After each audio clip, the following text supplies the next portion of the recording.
Dalam keadaan begitu ada pertentangan antara akal dengan wahyu tu. Kalau ada wahyu tu jelas, maka kita mengutamakan wahyu daripada akal.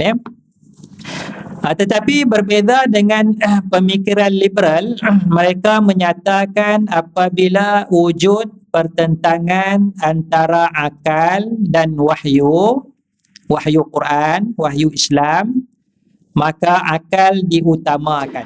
Subhanaka la ilma lana illa ma 'allamtana innaka antal alimul hakim.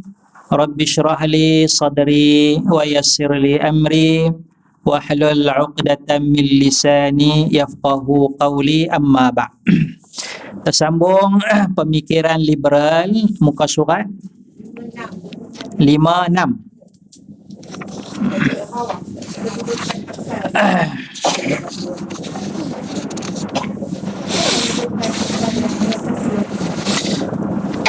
Baik, muka surat 56.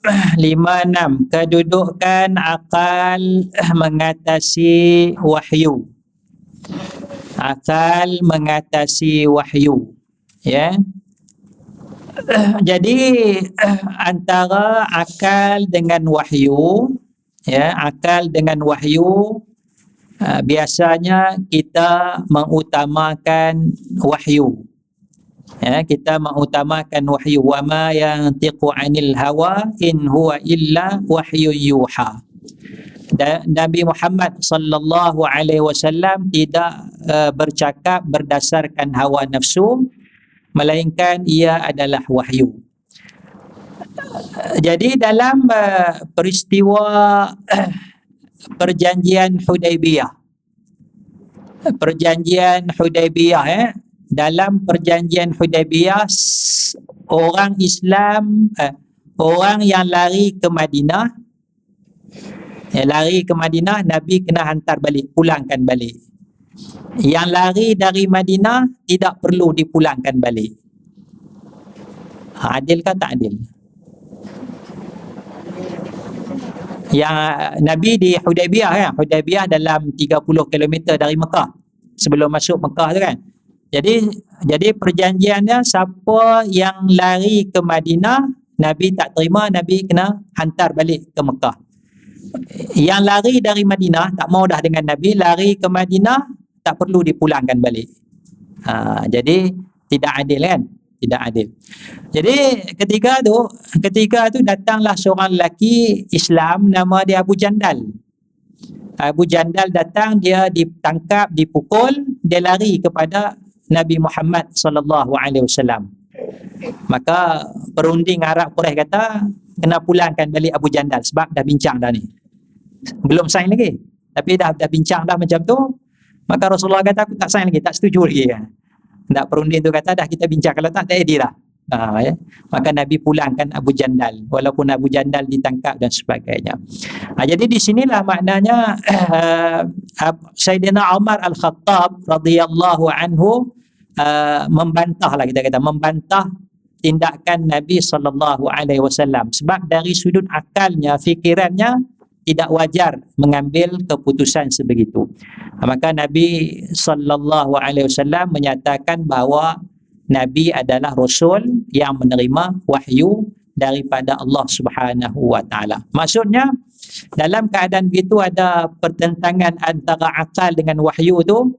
Kalau ada wahyu tu jelas, maka kita mengutamakan wahyu daripada akal.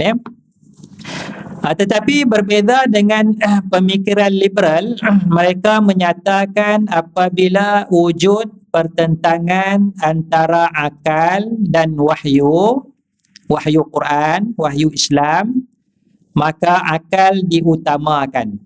Dalam liberal, akal diutamakan kerana akal adalah benar manakala wahyu masih lagi dipertikaikan. Mengutamakan akal mengatasi wahyu. Misalnya kalau kita kata kenapa kena tutup aurat? Kena tutup aurat ni pasal zaman jahiliyah, zaman awal Islam banyak kes robol. kan.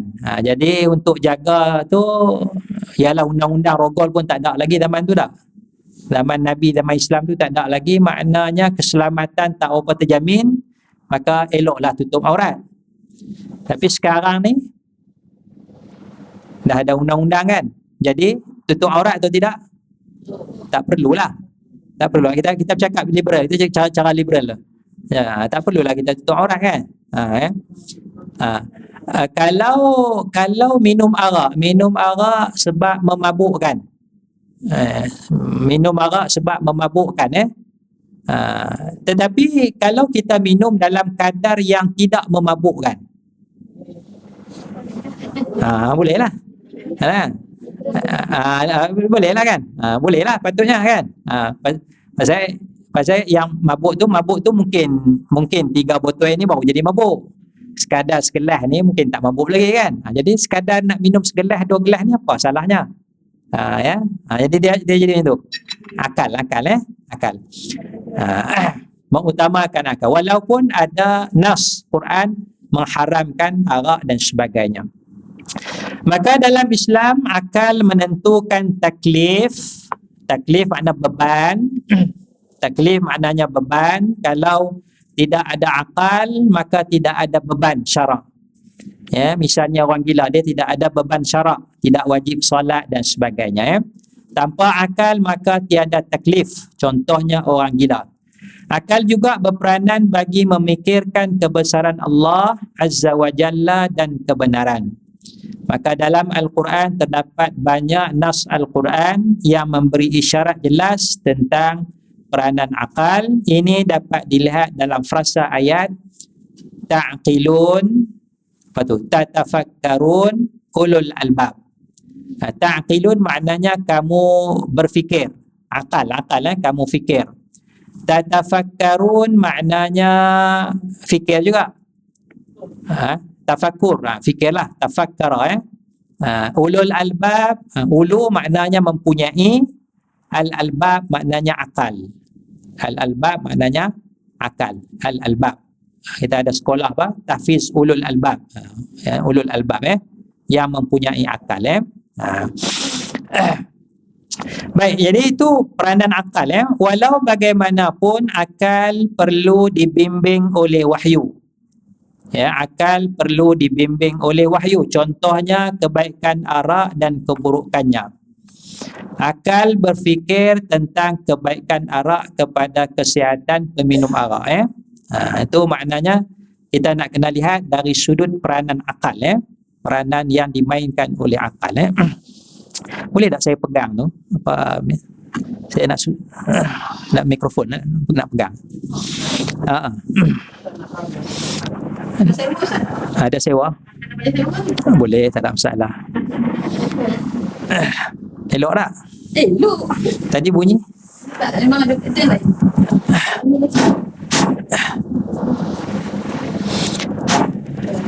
Baik, jadi akal ni kuat sikit.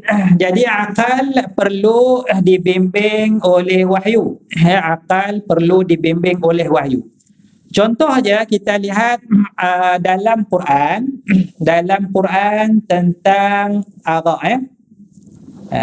Tentang arak. Kita tengok ayat tu. A'udzubillahi minasyaitanirrajim. Yas'alunaka 'anil khamri wal maisir qul fihima ithmun kabirun wa manafi'u lin-nas wa ithmuhuma akbaru min naf'ihima.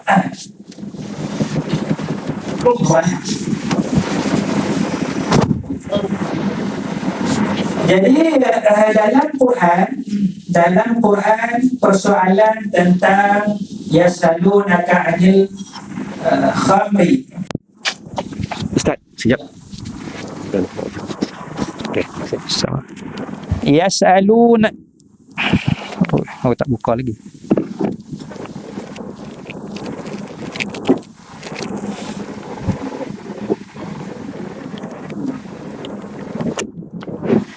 Yasalunaka 'anil khamri wal maisir. Persoalan dia tentang arak dan judi. Maka Al-Quran memberi panduan bahawa ada dosa ismun kabir, dosa yang besar, dan ada manafi', ada manfaat-manfaat bagi arak dan juga judi. Jadi manfaat ni banyak ni. Manfaat arak dan judi banyak sebab dalam perkataan ni adalah perkataan jamak, perkataan plural. Manafi'. Mufrad dia, singular dia adalah manfaat. Bahasa Melayu tu manfaatun manafi'. Jadi dalam arak dan judi itu ada dosa yang besar, dan dalam arak dan judi itu ada banyak manfaat, banyak kebaikan. Banyak manfaat, banyak kebaikan. Jadi kita nak kena tengoklah, timbang dengan akal. Kalau kita serahkan kepada akal semata-mata tanpa wahyu, sudah tentu menang yang ni kan menang yang ni. Menang yang ni dah. Kan? Mungkin masa ayat ni, perkataan ni mungkin bukan dosa lah kot. Sebab masa ni belum haram lagi. Belum haram lagi. Jadi kalau nak terjemah ismu ni dosa, mungkin kurang tepat lah. Kan? Pasal belum haram lagi ni. Mungkin kita kata bahaya lah. Kataan ismu ni makna bahaya. Ada mudarat. Ada keburukan yang besar. Tetapi ada manfaat. Ada manfaat. Jadi kalaulah kita mengabaikan wahyu, mengutamakan akal semata-mata, sudah tentu manafi' ni akan menang, dan kita cuba hindari bahaya-bahaya daripada arak tu. Maknanya kalau sekadar nak minum, ni mungkin ada syarat dia berapa gelas boleh jadi mabuk, kita minum kurang daripada tu, jadi tak mabuk. Kan? Supaya bila balik tu madu kereta tak ada apa kan? Kan? Mungkin arak tu boleh dibuat supaya dimasukkan bahan tertentu supaya tak jadi mabuk. Minum 5 gelas pun tak apa, tak mabuk. Kan? Inovasi kan? Jadi kita berjaya menghindari bahaya daripada arak. Jadi ada manfaat. Manfaat dia boleh minum arak. Manfaat dia kelang-kelang arak dapat tumbuh subur, bisnes, penjualan arak dan sebagainya. Jadi banyak manfaat dari sudut ekonomi. Dengan cara kita menghindari bahaya-bahaya itu. Itu kalau kita gunakan akal semata-mata tanpa kita akal kita itu dibimbing oleh wahyu. Jadi atas tu akal berfikir tentang kebaikan arak kepada kesihatan peminum arak, kemajuan ekonomi dengan industri arak, peluang pekerjaan dan sebagainya. Keburukan arak kerana mabuk dapat diatasi dengan tidak memandu semasa mabuk. Kita pakailah Grab, taksi. Kan? Maknanya tempat minum arak tu dia sediakan. Nampak orang ni mabuk, encik tak boleh memandu, kita akan panggil Grab. Kita akan tolong bayarkan. Dia akan masuklah siap-siap dalam harga arak tu, mahal lah sikit kan. Jadi selamat esok naik Grab, datang balik ambil kereta dia, tak ada masalah kan. Karena boleh kita cari jalan untuk menghindari ismun kabir tu, bahaya yang besar yang ada pada arak dan judi itu. Jadi sini maknanya bimbingan daripada wahyu, sehingga para sahabat yang sebahagian besarnya mereka baca ayat ni, walaupun arak belum diharamkan, tetapi sebahagian para sahabat sudah meninggalkan minum arak. Baik, terdapat satu golongan yang disebut sebagai Mu'tazilah. Mu'tazilah ni salah satu kumpulan dalam Islam, dan Mu'tazilah ini antara asasnya ialah mengutamakan akal sehingga kita kata menentukan nas syarak itu boleh diterima ataupun tidak. Mengutamakan akal sehingga nas syarak itu boleh diterima ataupun tidak. Jadi Mu'tazilah berpendapat bahawa akal dapat digunakan bagi mengukur kesahihan sesuatu riwayat hadis. Itu dalam manhaj Mu'tazilah, akal digunakan untuk menentukan kesahihan sesuatu hadis. Contoh dia hadis tentang azab kubur. Hadis tentang azab kubur. Jadi bila mana kita mati, masuk dalam kubur, adanya azab kubur. Dan ada juga nikmat kubur. Ini dalam riwayat hadis. Oleh kerana kita beriman adanya azab kubur dan nikmat kubur, maka kita berdoa supaya Allah menjadikan kubur itu satu taman daripada taman-taman syurga, dan tidak menjadikan kubur itu satu lubang daripada lubang neraka. Allahumma ja'al qabrahu rawdatan min riyadil jannah wa la taj'al qabrahu hufratan min hufarin niran. Tetapi dalam pemikiran Mu'tazilah, mereka melihat hadis ini sebagai hadis yang bermasalah. Walaupun hadis itu sahih, tetapi hadis itu bermasalah. Sebab apa? Sebab hadis itu bertentangan dengan akal. Kenapa bertentangan dengan akal? Kerana azab kubur berlaku sebelum proses hisab. Hisab lambat lagi ni. Bila berlaku hisab? Masyar nanti kan? Masyar nanti hisab. Jadi bila berlaku hisab, barulah tahu orang ni ahli syurga ataupun ahli neraka. Kan? Barulah dibentangkan buku catatan amalannya. Hisab. Oleh kerana hisab belum berlaku, kenapa mayat nak diazab sedangkan belum dihisab lagi? Munasabah. Munasabah. Jadi tak adil lah, tak adil lah. Dia kena azab berapa lama, tiba-tiba pada masyar, syurga. Kan? Timbang-timbang amalan, kamu masuk syurga ni. Dah berapa lama dia kena azab dalam kubur.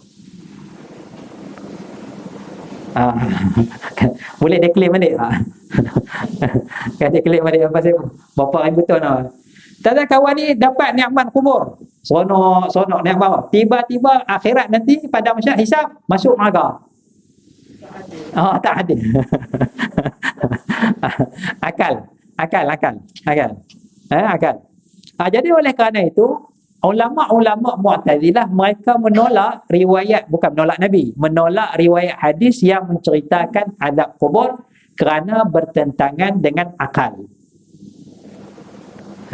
Bertentangan dengan akal. Bukan menolak hari akhirat. Hari akhirat tu rukun iman, tak tolak. Tapi azab kubur tu bagi mereka tidak ada kerana hadis tu, walaupun ulama-ulama yang lain menyatakan hadis tu sahih, tetapi bertentangan dengan akal. Ya. Itu cara dia. Baik, itu pemikiran Mu'tazilah. Akal tidak dapat menerima riwayat hadis tentang azab kubur, kerana keadilan tidak berlaku jika wujud azab kubur dan proses hisab belum berlaku. Baik, itu asas, maknanya mengutamakan akal, mengutamakan akal. Maka pemikiran Mu'tazilah ini melahirkan pemikiran liberal.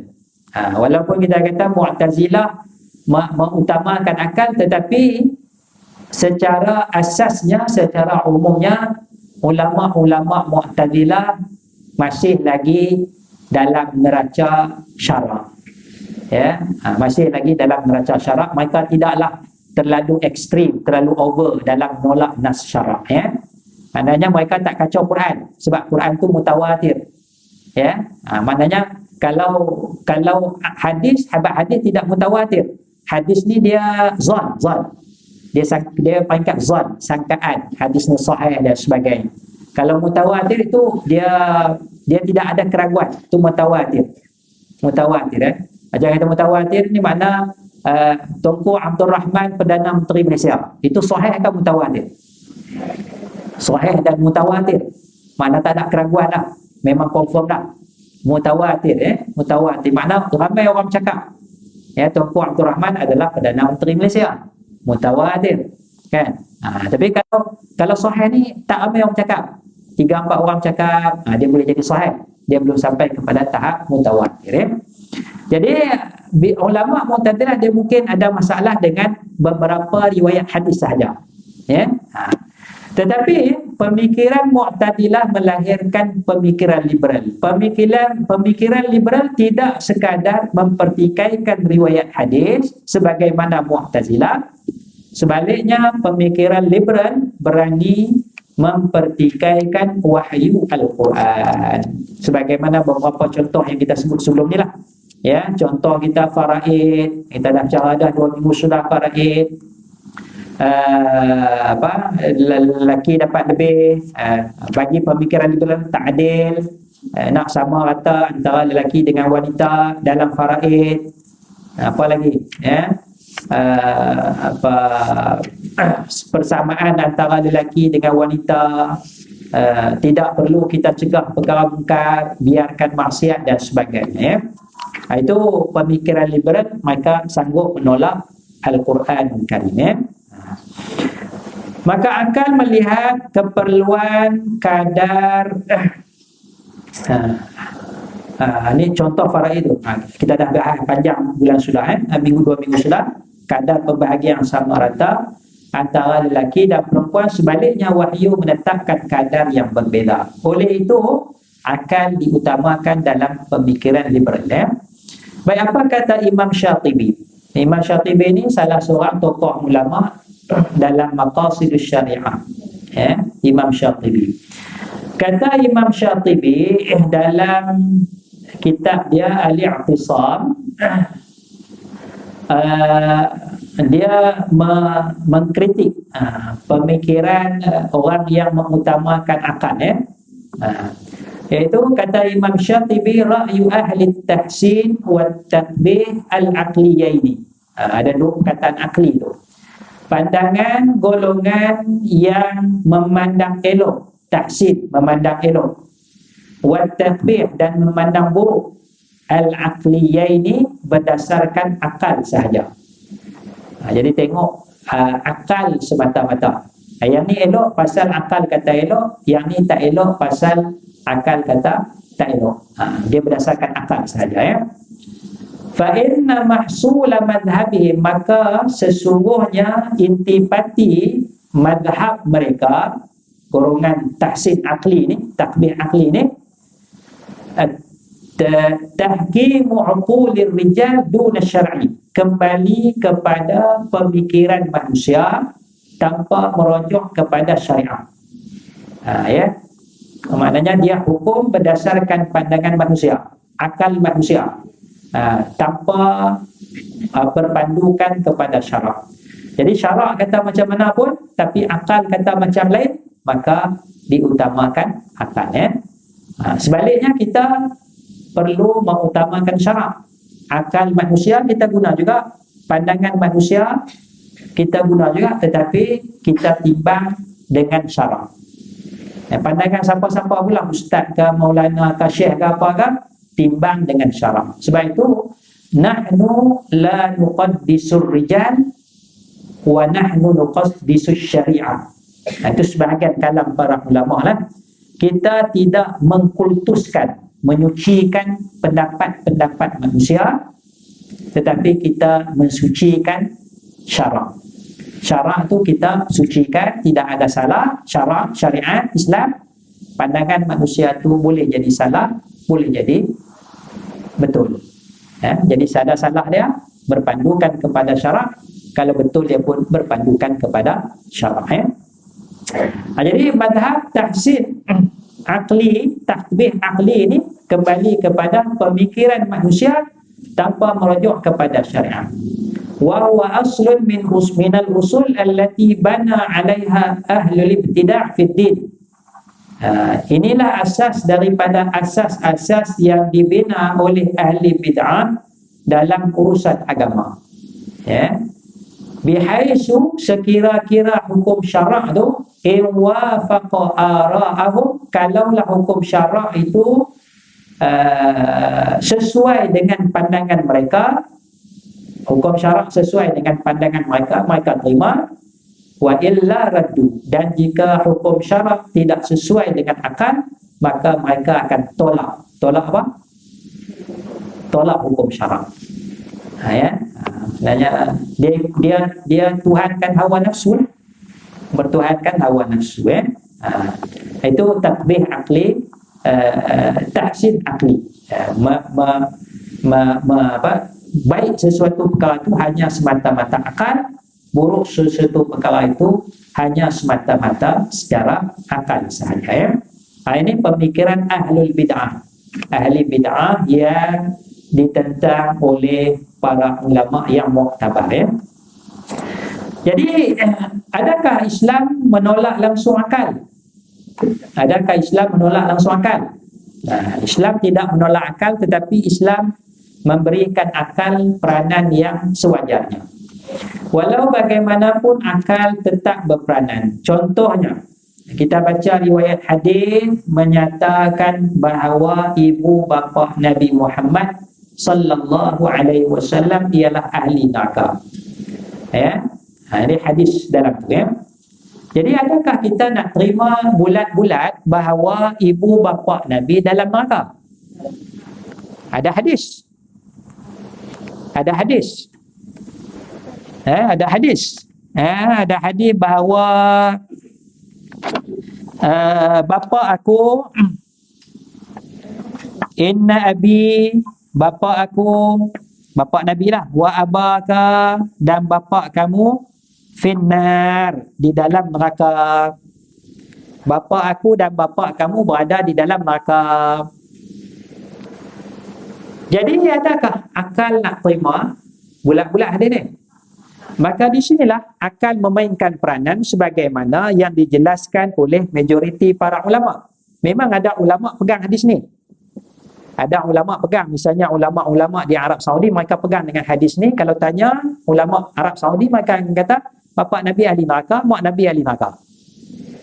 Itu segelintir kecil di kalangan para ulama. Tetapi majoriti para ulama mereka berhujah, mereka menganalisa hadis ni dan mereka menetapkan ibu bapa Nabi bukan ahli neraka.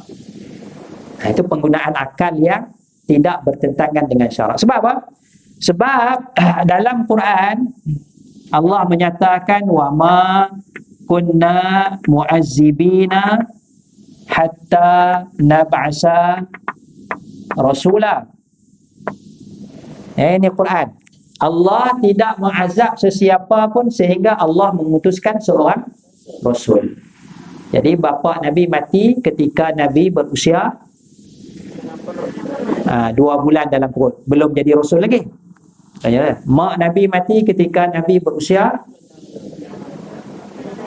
6 tahun, belum jadi Rasul lagi. Allah kata Allah tak akan azab, tak akan masukkan sesiapa ke dalam neraka sehingga Allah utuskan seorang Rasul. Jadi tak ada Rasul. Jadi mereka digelar sebagai ahli fatrah. Fatrah. Ahli fatrah makna tak ada Rasul pada tu. Tak ada Rasul ya. Satu. Yang kedua, ada tak baca dalam buku sejarah bapa Nabi sembah berhala? Kan tak nak jumpa lah. Ada tak dalam buku sejarah mak Nabi sembah berhala? Tak ada. Kan? Ada tak dalam sejarah datuk Nabi Abdul Muttalib sembah berhala? Tak ada ya. Wallahu a'lam lah. Yang saya baca, kita baca tak juga. Jadi mereka bukan penyembah berhala. Bukan penyembah berhala. Kan? Jadi tidak dianggap, dan sejarah membuktikan bahawa bapa Nabi, mak Nabi, datuk Nabi bukanlah penyembah berhala. Walaupun berhala tu banyak, tapi mereka tidak menyembah berhala. Ya, walaupun orang Arab Quraisy itu ada berhala masing-masing, tapi tak ada riwayat bapa Nabi pergi nak musafir mana-mana kan, pergi menghadap berhala kan, tak jumpa. Mak Nabi pun tak jumpa riwayat pergi menghadap berhala dan sebagainya. Jadi hadis tu hadis yang tidak mutawatir. Hadis yang tidak mutawatir makna boleh kita kaji lagi, sebab hadis ni ada pertentangan dengan dasar dalam Al-Quran, wa ma kunna mu'azzibina hatta nab'asa rasulah. Dia bertentangan dengan dasar. Ya, tentangan dengan dasar ya. Itu yang disebut oleh majoriti para ulama jadi akal yang sihat sukar menerima riwayat ini kerana tiada dijelaskan dalam riwayat hadis bahawa ibu bapa Nabi sallallahu alaihi wasallam menyembah berhala. Semasa ibu bapa Nabi meninggal dunia, belum ada lagi dakwah Islam. Lebih penting dalam nas Al-Quran sebagai wahyu menyatakan bahawa Allah tidak mengazab sesiapa sehingga diutuskan seorang rasul. Jadi kita gunakan akal ni dalam keadaan yang tidak bertentangan dengan syarak, ya. Itu satu. Itulah yang dilakukan oleh para ulama. Mereka analisa hadis ni, apa maksud hadis ni sahih ke tak sahih, hadis ni boleh terima ke tak boleh terima dan sebagainya. Itu semua berpandukan juga kepada akal, ya. Kemudian dalam Islam juga kedudukan akal, kehidupan dunia perlu kepada akal, ya. Dalam riwayat hadis, Nabi SAW melihat beberapa sahabat menggunakan kaedah pertanian. Nabi orang Mekah. Orang Mekah ni secara umumnya tidak berapa pandai dalam pertanian. Sebab apa? Mereka berniaga. Sebab Mekah bukan lembah pertanian. Kalau kita Mekah pun tak ada kan? Ladang kurma di Mekah ada kan? Tak ada kan? Ladang kurma di mana? Madinah kan? Jadi Mekah tu bukan tempat pertanian. Jadi Nabi membesar sampai umur Nabi 53 tahun, Nabi bukan bidang pertanian. Nabi bela kambing, Nabi berniaga. Nabi bukan pernah tanam buah kurma dan sebagainya. Jadi bila sampai Madinah, Nabi tengok sahabat bercucuk tanam, kaedah dia lah. Kaedah apa kan? Kaedah tut ke, tat ke, kan? Macam-macam kaedah kan? Maka Nabi pun sebut, cadangkan satu kaedah yang lain. Ya. Jadi bila Nabi sebut kaedah tu, sahabat beriman. Ya. Beriman ini wahyu lah barangkali. Maka sahabat cuba kaedah yang Nabi ajar, tetapi tidak mendapat hasil. Kan? Tidak mendapat hasil, ya.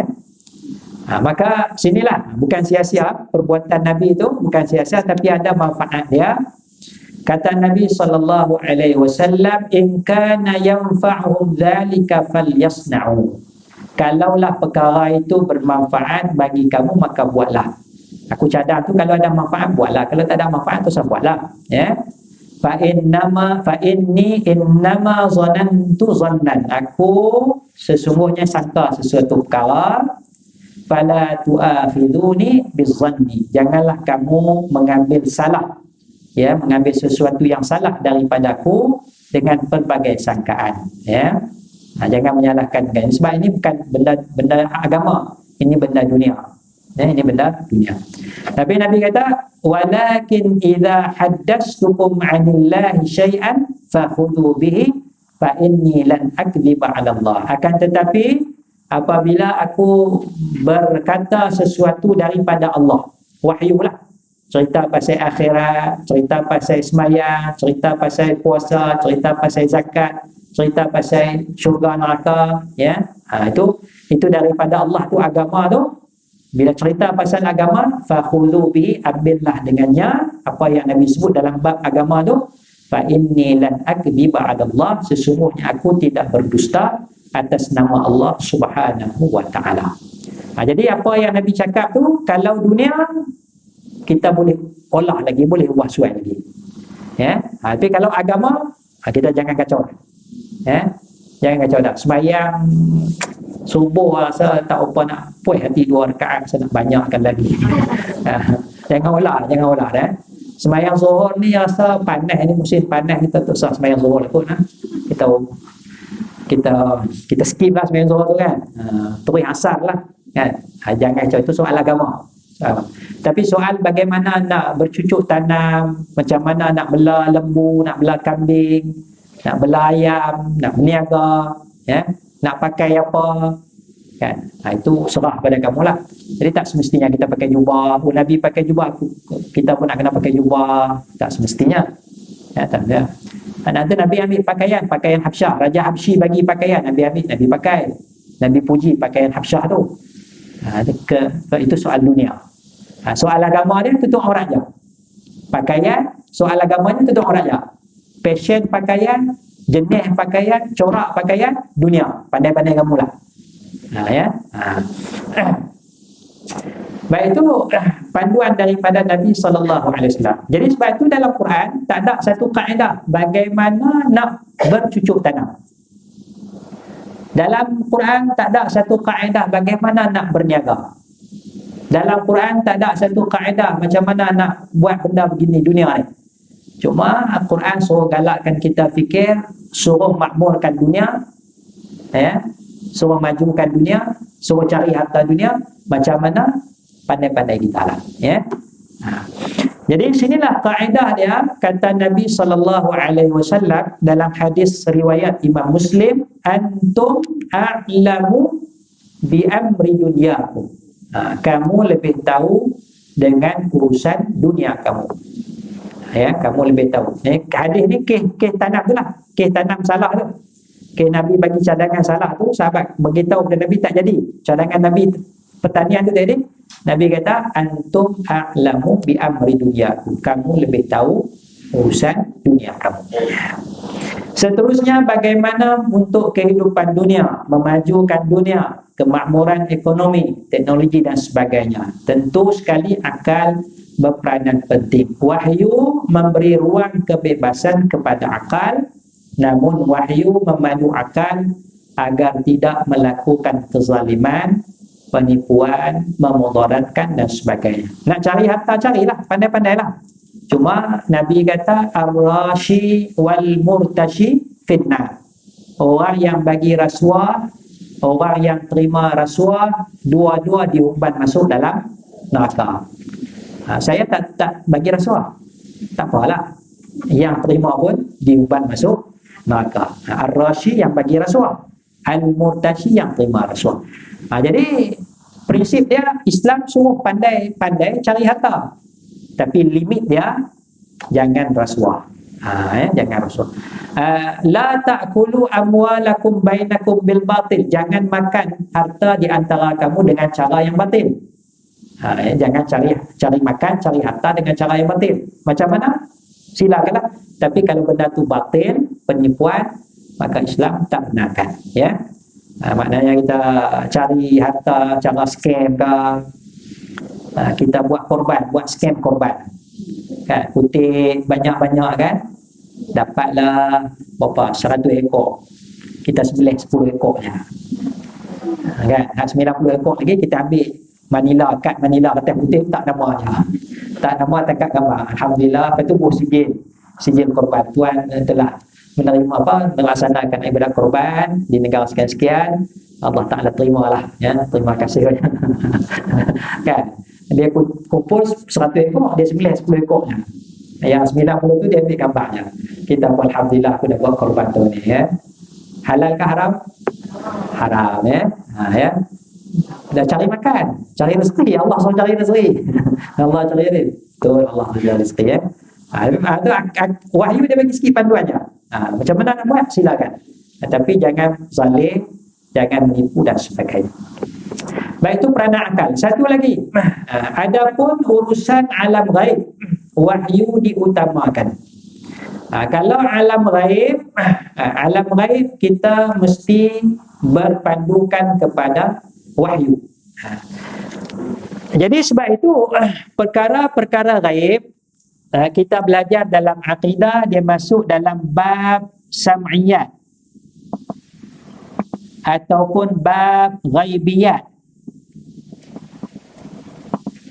Kalau kita mengaji akidah tu dia ada 3. Satu, ilahiyat, ketuhanan. Yang keduanya nubuat, kenabian. Masuk yang ketiga dalam bab akidah, dia ada 2 nama. Satunya sam'iyat, yang satu lagi ghaibiyat. Satu benda tapi 2 nama. Ghaibiyat, mana ghaib lah, benda-benda ghaib. Benda-benda ghaib. Ini tidak ada akal. Akal tak ada peranan ni, beriman je. Ya. Ataupun satu lagi nama sam'iyat. Sam'iyat dia daripada sama'. Sama' maknanya dengar. Sam'iyat, kita dengar daripada Quran, kita dengar daripada hadis, full stop, setakat tu je. Itu sam'iyat, benda-benda ghaib. Ya. Alam kubur, ghaibiyat. Setakat mana ada dalam hadis, setakat tu kita beriman. Kita nak tambah lebih-lebih lagi, tak boleh. Ya, tak boleh. Jadi kalau ada ajaran yang berlebih-lebihan dalam bab benda-benda gaib, ya. Misalnya ada ajaran kata kalau ikut ajaran ustaz ni, kalau kita mati ustaz ni tolong tunggu ke dalam kubur, tolong jawab soalan mungkar nakir. Ada ajaran macam tu. Ajaran sesat lah. Ajaran sesat. Jadi kalau kita faham dia punya limit dia ni benda sam'iyat. Dengar daripada, bukan ustaz, bukan untuk share. Dengar daripada Quran, dengar daripada hadis. Kan? Jadi kalau siapa ikut saya, nanti mati saya akan tunggu dalam kubur, saya tolong jawab soalan mungkar nakir. Tak payah susah-susah. Ada hadis tak? Tak ada. Makna tak boleh terima lah. Akal tak ada peranan. Kata peranan. Itu wahyu ya. Semata-mata wahyu. Ya. Akal apa ni, masuk alam kubur, masuk alam akhirat, syurga neraka. Nak cerita, saya nak cerita hari ni bentuk-bentuk syurga. Detail syurga kan. Kalau cerita tu berdasarkan hadis, Rasulullah kata begini-begini, hadisnya dalam kitab sekian. Okeylah. Tapi tak ada satu hadis. Sejam ceramah cerita apa saja, satu hadis pun tak ada. Pejam mata, syurga macam ni. Maknanya betul benda gaib, sam'iyat, dengar daripada Quran, dengar daripada hadis saja ya. Tu konsep dia tu ya. Kalau kata ruh, yas'alunaka 'an ruh, mereka bertanya kepadamu tentang ruh. Qulir ruhu min amri rabbi wa ma utitum minal ilmi illa qalila. Mereka bertanya kepada kamu tentang roh, wahai Nabi Muhammad. Nabi Muhammad nak jawab dah. Nabi Muhammad nak jawab. Tiba-tiba Allah wahyukan, qulir ruhu min amri rabbi. Katakanlah roh daripada urusan Tuhan. So tak boleh campur tangan lah. Itu urusan Tuhan. Nak detail dalam-dalam tak boleh dah. Ya. Pasal wa ma utitum minal ilmi illa qalila. Kamu tidak diberikan ilmu melainkan sedikit sahaja. Jadi roh kita ni bentuk badan ke dia seketul bateri saja? Wallahu a'lam. Jadi kalau ada ustaz kata bentuk roh kita ikut bateri, dari mana? Itu jantung kan. Tak ada sumber nak cerita. Kalau ada hadis tak ada. Itu makna masuk dalam khurafat, benda-benda tipu, benda-benda khurafat. Ya. Ini kita tak boleh nak tahu benda tu.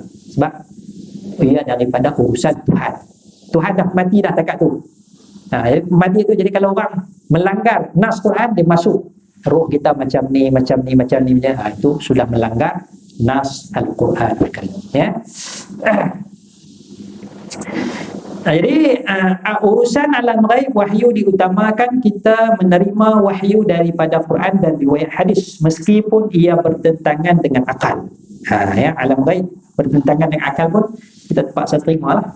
Sebab kita tak ada peranan, akal tak ada peranan ya, sebab alam ghaib. Ya. Kalau adalah hadis kata dihisap nanti tuntut sampai kambing bertanduk dengan kambing tak bertanduk pun akan kan, kita kata nak buat apa kambing tu kan. Dah hadis kata macam tu, kita beriman je lah kan. Hadis bertanduk dengan hadis apa, kambing bertanduk dengan kambing tak bertanduk kan pun akan disoal nanti ni, kita beriman je lah. Kita tu sampaikan lah buat apa kambing tu ni kan. Hadis takat sebut tu kita beriman je. Sebab itu sam'iyat, benda yang kita dengar daripada hadis ya. Kata Imam Izzuddin Abdul Salam, ini pun satu lagi tokoh ulama kita, Izzuddin Abdul Salam ya. Kata dalam kitab dia Qawaidul Ahkam, kaedah hukum dia, kata wa mu'azzamu masalihid dunya wa mafasiduha ma'rufun bil aqli. Kebanyakan maslahat dunia dan keburukan dunia diketahui dengan akal. Boleh gunakan akal benda-benda dunia ni ya. Wa amma masalihul akhirah wa mafasiduha, adapun maslahat akhirat dan keburukan akhirat, fala tu'rafu illa bin naqli, tidak diketahui melainkan dengan nakal, yakni dengan nas syarak. Akhirat cerita nas syarak ya. Dunia kebanyakannya akal. Bukan semua, kebanyakannya boleh guna akal. Tapi ada limit dia, ada beberapa perkara yang akal tak ada peranan, dipadukan kepada Quran, ya. Kalau kata riba, bagus tak riba? Akal kata baguslah, kan? Ya. Tapi dia masuk dalam beberapa perkara yang bukan guna akal, ya, bukan guna akal, ya, walaupun dia masuk dalam urusan dunia, ya. Oleh itu maslahat kehidupan dunia hendaklah dipandu oleh wahyu. Tanpa panduan wahyu pasti wujud kekeliruan dalam menentukan kebaikan. Akhirnya amalan berjudi dianggap baik kerana mendatangkan keuntungan yang besar, ya. Kan baru ni hebohkan orang bagi hadiah kondom kat pengantin. Agak-agak baik ke tak baik? Dia normalisasi tu. Normalisasi benda-benda yang dulu benda tabu, benda yang orang tak ni kan. Jadi benda jadi biasa. Yalah sekarang biasalah. Lagi 2-3 tahun benda tu biasa benda tu. Jadi kebiasaan benda yang tak elok tu mula jadi normalisasi tu, kan. Jadi jelas. Sedangkan bila kita baca dalam Quran guna bahasa benda-benda yang sebegitu sulit tu, dia bahasa yang kiasan. Kalau dalam hadis pun guna bahasa kiasan, kan. Nabi bulan Ramadan 10 malam terakhir ikat kainnya. Kiasan, tak direct, kan. Sebab ada marwahnya tu, kan. Kiasan. Bila nak uraian cerita ni, bahasa Nabi, bahasa sahabat tu bahasa yang sopan, kan. Tak ada lah direct, ya. Jadi sekarang ni dia tak ada lah benar tu, ya. Akal kita cakap benar, kan. Apa masalah, kan. Cakap benar, kan. Jadi itu kita nak kena pandu kepada wahyu, kan. Baik, pada masa yang sama akal berperanan bagi membuktikan kebenaran wahyu, kerana dalil akal mudah diterima oleh manusia berbanding dalil wahyu. Ini pun satu lagi peranan akal lah, ya. Maknanya kalau kita nak berdebat dengan orang kafir, kita wajar menggunakan dalil akal berbanding dalil Quran. Sebab apa? Sebab dia tak beriman kepada Quran. Dia beriman kepada akal, kita gunakan akal lah. Jadi dengan orang liberal ni pun kita gunakan akal. Banyak gunakan akal lah. Sebab dia tak berapa nak percaya hadis Nabi, kan. Sebab binaan asas dia menolak hadis. Muka surat awal-awal tu, benih dia tu, muka surat 2 tu, benih pemikiran liberal ni adalah gerakan anti hadis. Dia tak apa bawa, tak terima hadis. Kita hujah dengan dia hadis Rasulullah 1, 2, 3 bagi hadis. Dia dah tak menerima dah hadis. Jadi kita gunakan akal, ya, untuk berhujah, ya, kerana manusia menerima akal berbanding dari wahyu. Penghujahan kewujudan Tuhan berbanding konsep tiada Tuhan dapat menggunakan akal, kerana wahyu tidak diterima oleh golongan yang menolak kewujudan Tuhan, ya, menolak kewujudan Tuhan. Ada satu orang tu saya jumpa, dia tak ada agama. Mak agama apa? Mak agama Buddha. Pak agama Buddha. Kamu pasal apa? Tak ada agama. Saja dia kata, mak saya pun tak berapa nak bagus dengan Buddha. Dan kamu tak percaya lah? Tak percaya dia. Tak percaya. Itu, pergilah masjid lah. Kan, pergi masjid tengok, kan. Ada kawan dia seorang tu, bawa ni kawan kamu pergi masjid, kan. Cerita pasal Tuhan dalam Islam, kan. Dia pun dah tak ada agama, kan. Kita offer lah susu tu. Kalau awak ada agama, kita tak kacau, kan. Awak tak ada agama, kita offer lah agama kita, kan. Konsep dia tu, konsep. Akal, kita guna akal lah. Jadi oleh itu kitab-kitab tauhid memberi perhatian besar kepada akal dan hukum akal dalam permulaan kitab tauhid. Kenapa dalam kitab tauhid dia gunakan hukum akal, dia tak gunakan hukum syarak? Kerana nak mengajar kita supaya menggunakan akal apabila kita berhujah dengan orang yang tidak beriman kepada Allah Subhanahu wa ta'ala, ya. Relevannya akal yang mengatasi wahyu sehingga menolak wahyu merupakan akal yang dipengaruhi hawa nafsu. Wahyu ditolak kerana tidak sesuai dengan kehendak hawa nafsu. Kata Al-Quran, kullama ja'ahum rasulun bima la tahwa anfusuhum fariqan kadzabu wa fariqan yaqtulun. Tiap-tiap kali datang seorang rasul membawa wahyu yang tidak sesuai, tidak diingini oleh diri mereka, tak sesuai dengan kehendak diri mereka, dengan akal mereka, fariqan kadzabu, sebahagian mereka mendustakan rasul dan sebahagian mereka sanggup membunuh rasul. Sanggup membunuh rasul.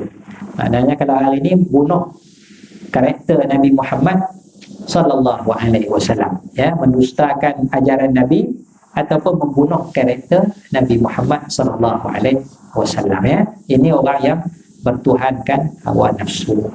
Jadi asasnya perbincangan kita pada hari ini supaya kita jelas kalau liberal itu mengutamakan akal sehingga melanggar ketetapan hukum syarak. Liberal itu menggunakan akal sehingga melanggar ketetapan hukum syarak.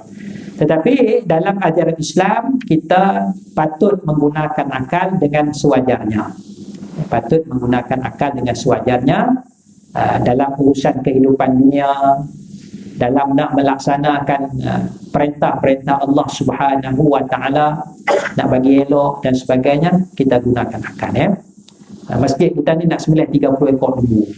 Kan, oleh kerana AJK cerdik, dia tak sembelih kat sini. Dia sembelih kat tempat lain. Saya gunakan akal yang sihat. Kalau kata sembelih, kita sembelih semua lah kat sini. Yang datang pun sengit-sengit bakar dah. Kan, kambing berapa? 25 ekor. Sembelih saja. Jangan. Oleh kerana kita gunakan akal, ini urusan dunia ke agama? Korban tu agama.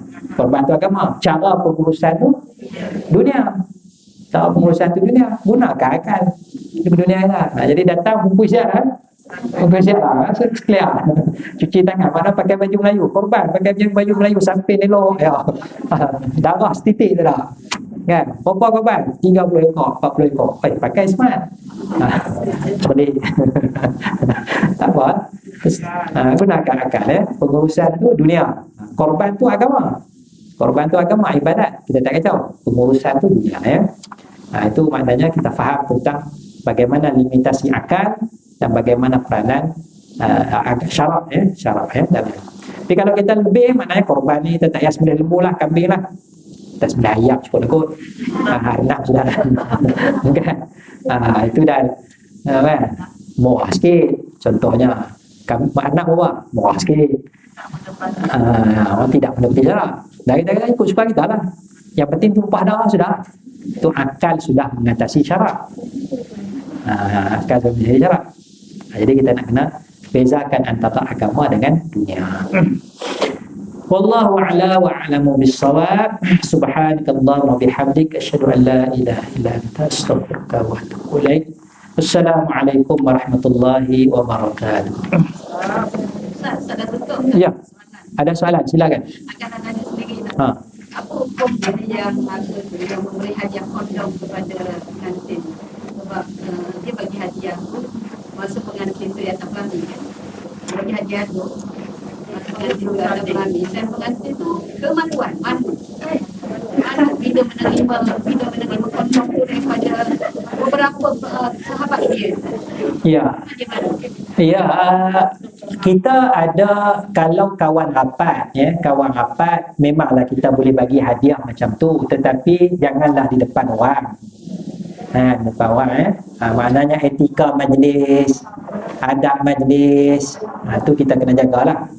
Jadi sekarang ni jadi budaya yang sebegitu global, itulah globalisasinya menyebabkan tidak difikirkan nilai-nilai budaya, nilai-nilai akhlak, nilai-nilai etika tu, ya.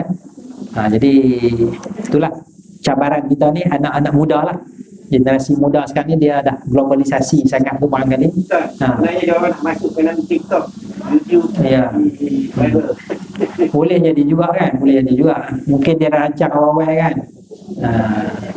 Tapi ya kalau dia rancang pun dia jadi satu normalisasi yang tidak baik, normalisasi perkara yang tidak elok.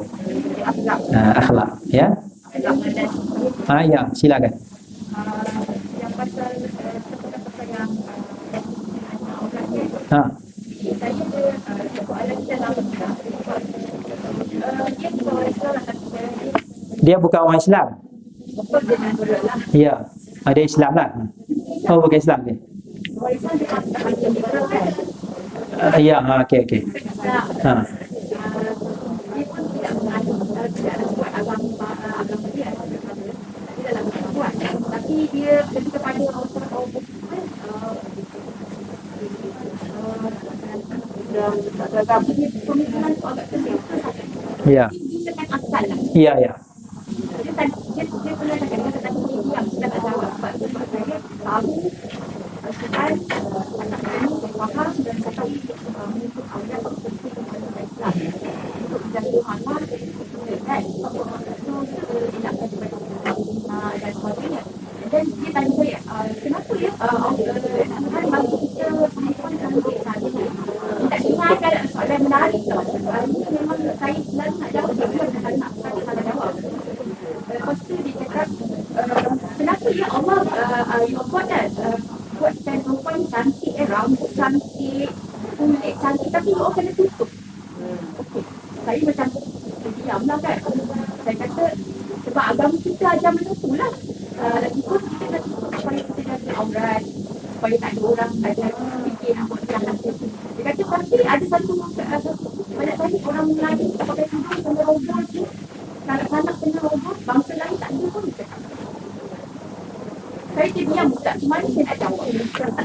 Baik. Susah kita nak jawab kan? Kenapa tutup auratnya? Dia adalah hikmah dia, tujuan dia dan sebagainya, ya. Siapa nak keluar boleh keluar dulu, tak ada masalah. Ada hikmah dia dan sebagainya. Jadi dia kaitkan masalah bangsa tu, ya, masalah peribadi itu dengan ajaran agama, ya. Jadi kejahatan yang berlaku itu adalah disebabkan tidak mengikut ajaran agama. Ya. Yang merogol tu adakah dia mengikut ajaran agama ataupun tidak? Kan?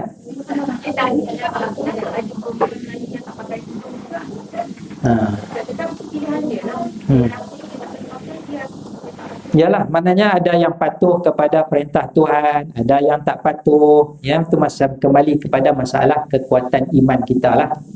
Kekuatan iman kita, ya.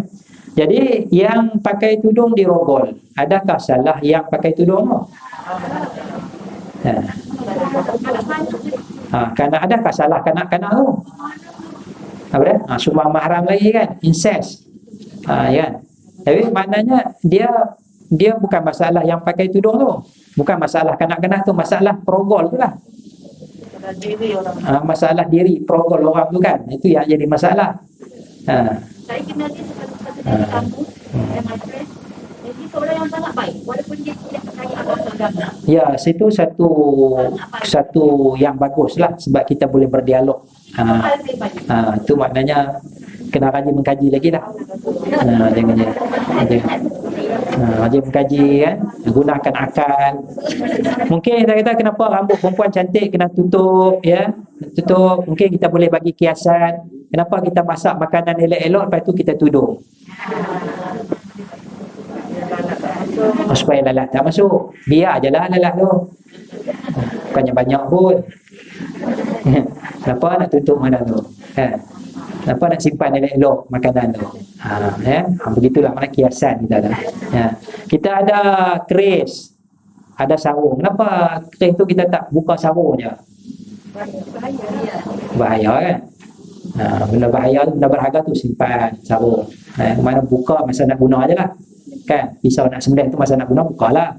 Taklah masa korban tu bawah tak ada sarung kan. Pisau sembelih lembu ni. Kan? Tutup sarung elok sampai kat lembu baru buka kan. Sebab benda tu benda yang bernilai tinggi, bahaya. Saya nak jawab Saja.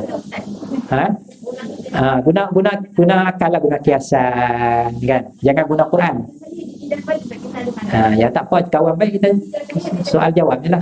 Tapi kenapa orang yang tak belajar Quran, yang tak belajar agama, tak ada buat, saya tak buat jahat bagi orang, saya tak mesti perempuan, tak pakai tudung pun, saya tak mesti pakai tudung.